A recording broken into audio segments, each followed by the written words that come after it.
Countries, like people, often have disagreements, only on a much larger scale. These disputes can be about land, resources, or power, and sometimes lead to arguments, trade stoppages, or even war.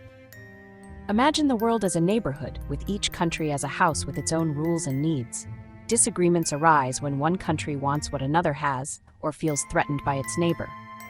Unlike playground squabbles, these issues, like borders, water, or oil, impact millions. Leaders make decisions for their countries, but pride and competing interests can turn small disputes into major conflicts. International disagreements are part of our world's history and present. While countries often cooperate, they also compete and argue over resources and rights. The world is complex, and relationships between nations are always shifting. Understanding these challenges helps us make sense of global news. It also shows why working toward peace and understanding is so important. By learning about these issues, we can better appreciate the need for diplomacy. Preventing conflict starts with understanding why nations disagree. The most common reason for conflict is land. Countries often argue over territory and borders. These borders may have been drawn long ago, sometimes ignoring the people living there. Land is vital for identity, security, and survival. Another major cause is resources: oil, water, minerals, things countries need to thrive. When resources are scarce or shared, competition can turn into conflict. Beliefs and ideologies also spark disputes. Countries may clash over government systems or human rights. Sometimes nations try to influence others, leading to ideological conflicts. Misunderstandings and poor communication can also escalate tensions. A military exercise near a border, for example, might be misread as a threat. Fear and suspicion can spiral, turning small issues into major crises. Clear communication and respect are key to preventing these conflicts. Most wars start with simple disagreements that grow out of control. History is full of conflicts, like World War I, sparked by alliances, competition, and a single assassination.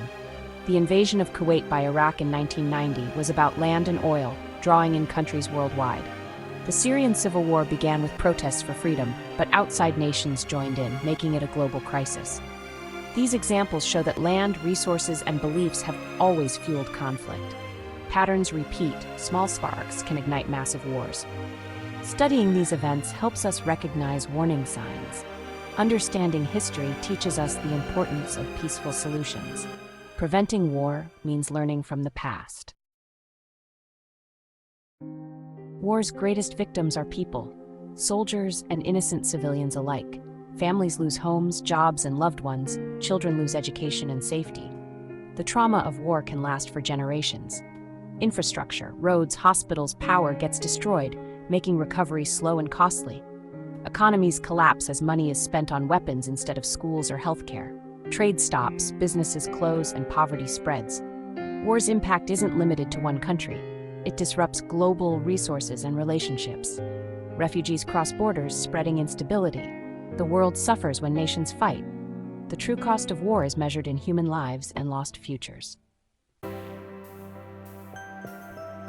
To prevent conflict, countries created organizations like the United Nations. The UN's goal is to keep peace by encouraging leaders to talk, not fight.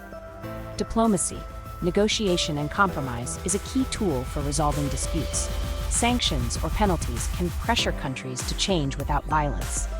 But peace depends on nations' willingness to cooperate and respect international law. Sometimes, powerful countries ignore these efforts, making peace harder to achieve. True peace comes from cooperation, trust, and understanding.